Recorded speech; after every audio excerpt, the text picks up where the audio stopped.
You can see what a mess it is in front of the barn on the animal paddock side. This is where all winter long we were feeding the girls hay, the cows hay, and where they were staying. We've talked about this problem in previous videos. This barn is in the lowest area in the whole property, and all the water comes here.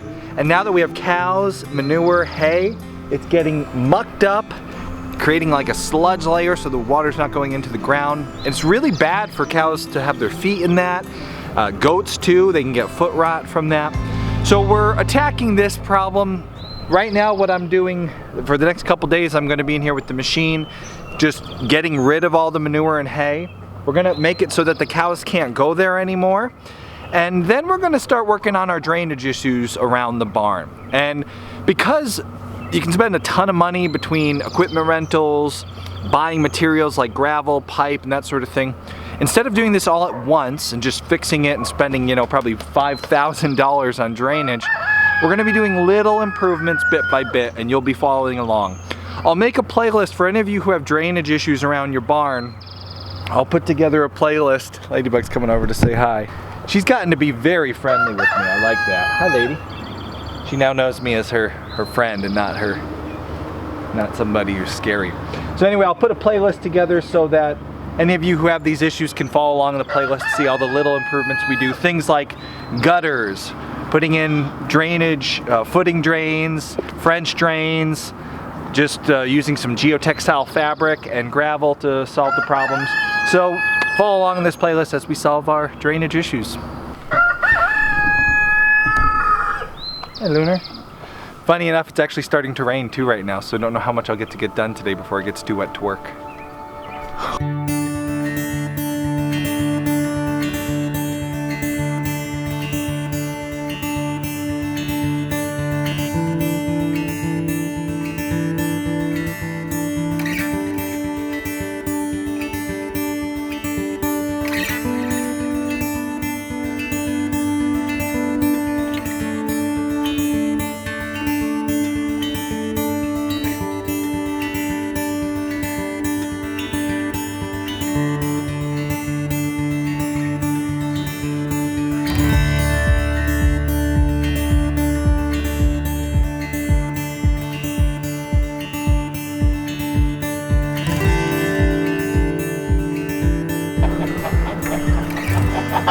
If you have mucky, really wet conditions surrounding your barn, the first key to fixing this is removing the organic material, the organic matter. Those of you who are gardeners, who use mulch on your gardens, you know why you want to get rid of this stuff, because the mulch broke down organic matter, it holds moisture. This here is a mix of hay and manure from the winter time. When the cows were here, we were feeding them right there. The hay was piling up, getting pooped in, getting peed in. And what isn't eaten by the cow begins to decompose, mix with the manure, and it creates this hay manure sandwich that absorbs water, holds that water, which if you're gardening and you're putting a mulch over your garden, that's really good for the garden. In this instance, around your barn where your livestock is, it's really bad. It's just holding water. So I actually spent all day yesterday in this paddock over here, and you can see the difference. I removed all the organic material.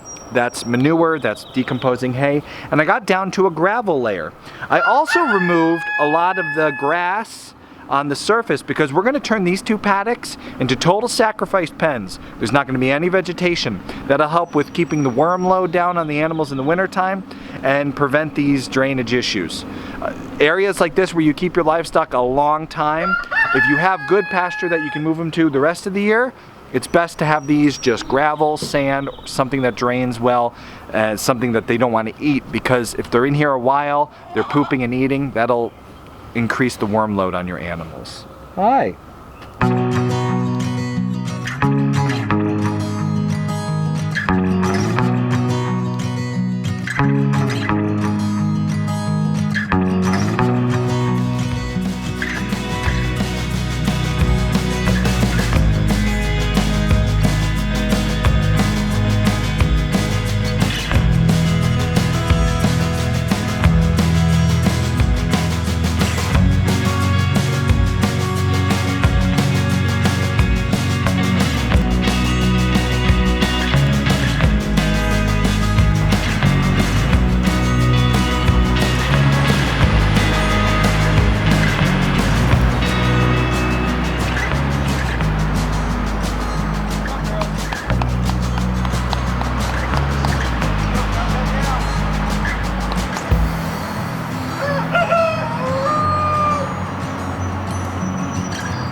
This week, our brand new Homesteady Pioneer live show begins with the Homesteady Pioneers joining us for the show.